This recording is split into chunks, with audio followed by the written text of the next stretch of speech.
update. As I mentioned earlier, we are waiting for confirmation. We have confirmation now that the body found in the Jeep is David Red Pedersen. Information is that his cause and manner of death was a gunshot wound to the head. It's listed as a homicide. I provided you with an addendum to the press release that I sent out earlier.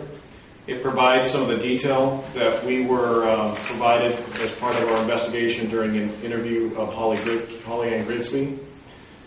As you can see, well, let me just provide you the story as it was described to us.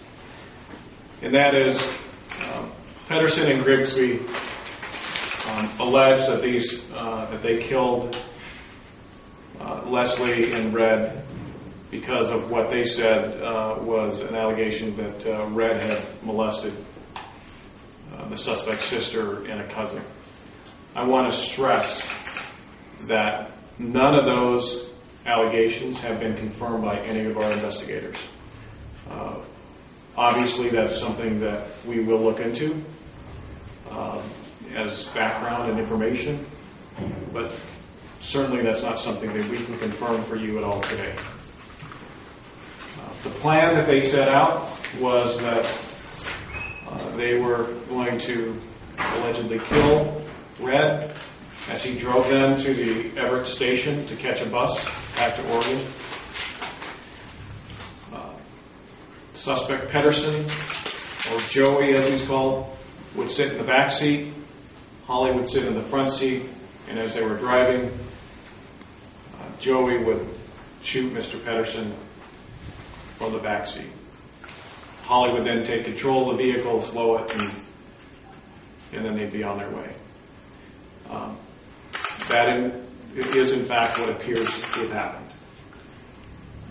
They then leave Mr. Pedersen in the vehicle as they drive back down to the location of what is the second homicide of Leslie. Holly goes in and they bind Leslie using duct tape on her wrists, feet, and mouth. And she allegedly begins to try and kill Leslie by stabbing and slicing her. Once that homicide was done, they got back in the Jeep with Red inside, and they drove down to Oregon. What they did down in Oregon, I'll leave to the Oregon investigators and the PIO down there to describe. But at some point, as you know, based upon a press release, they allegedly killed a 19-year-old young man down there.